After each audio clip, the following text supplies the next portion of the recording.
The current way of doing things in Illinois is simply not working. We all know it, we read about it, we live it every day. Our long term physical health is unsustainable. Illinois can't pay its bills. The middle class and small business owners suffer. People struggle to find good jobs. Nearly every day brings bad news about harmful cuts to public schools, community colleges and universities, police and public safety, health services, and more. Why is this happening? Because our current tax system doesn't work, and because Illinois politicians have been paying for waste and the wrong priorities, like expensive corporate loopholes, while shortchanging vital services like schools, public safety, and healthcare. It's time for a new approach. It's time for a government with more accountability and less waste. It's time for a better Illinois. The tax system in Illinois is broken and needs fixed. Too often, rich people and big corporations avoid paying their fair share. The middle class pays about twice the rate that the rich pay in Illinois taxes, while Main Street small business owners who create millions of Illinois jobs pay a higher tax rate than big corporations and CEOs that use loopholes to avoid paying their fair share. In fact, under our current system, small business owners get hit twice. Once, because of the dwindling buying power of the middle class and working families.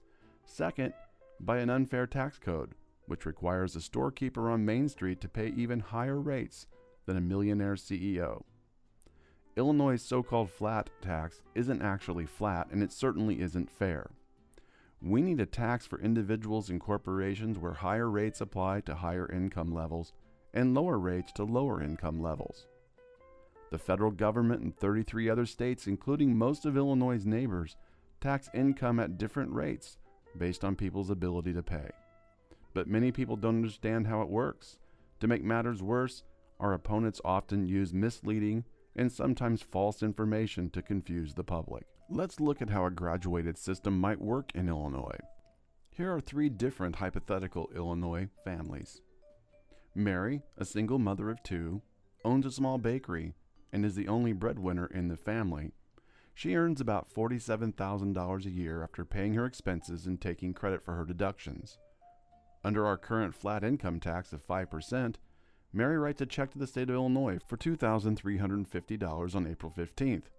After Mary pays her taxes, she has $44,650 to spend on her other family expenses. Frank and Evelyn are a dual income family. Their three grown children no longer live at home. Evelyn, an attorney, earns $138,000 per year.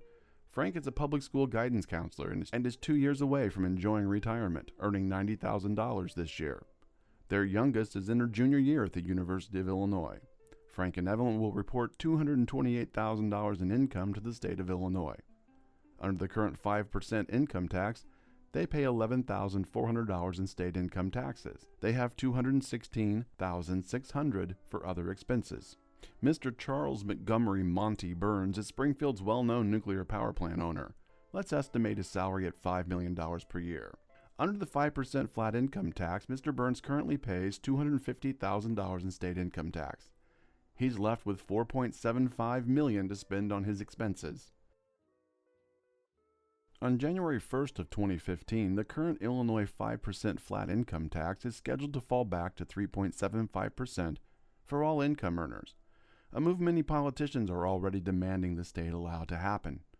They say the citizens need a tax cut, but they aren't talking about cuts to property sales, cigarette, alcohol, gasoline, or utility taxes. They aren't promising to lower college tuition, and they can't tell you how the state will pay its bills or fund its priorities.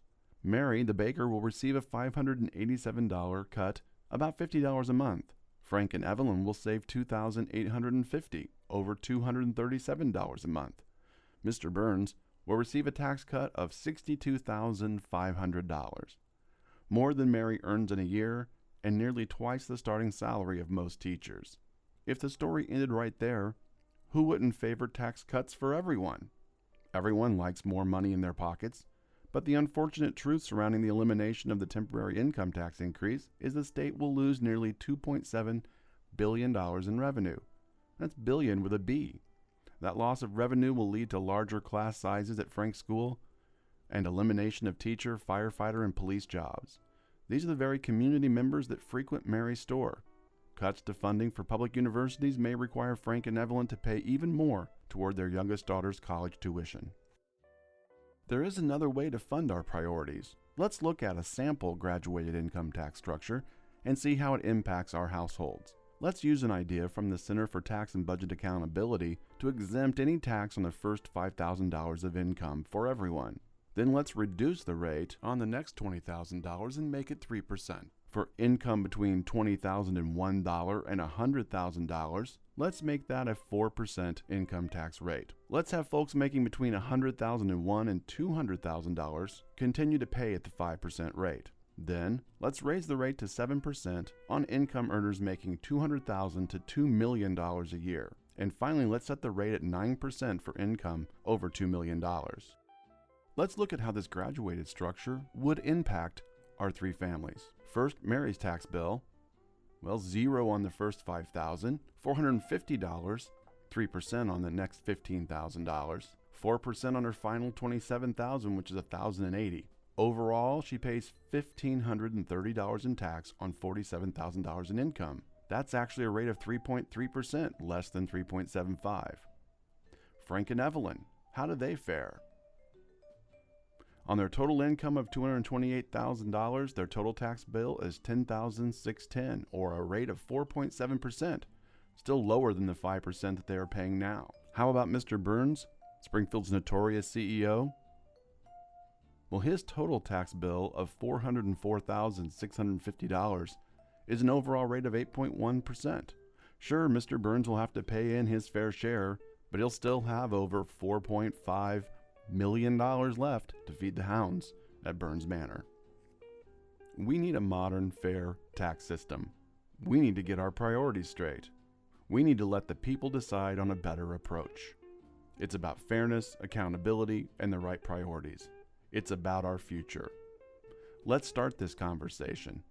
Let's build a better Illinois.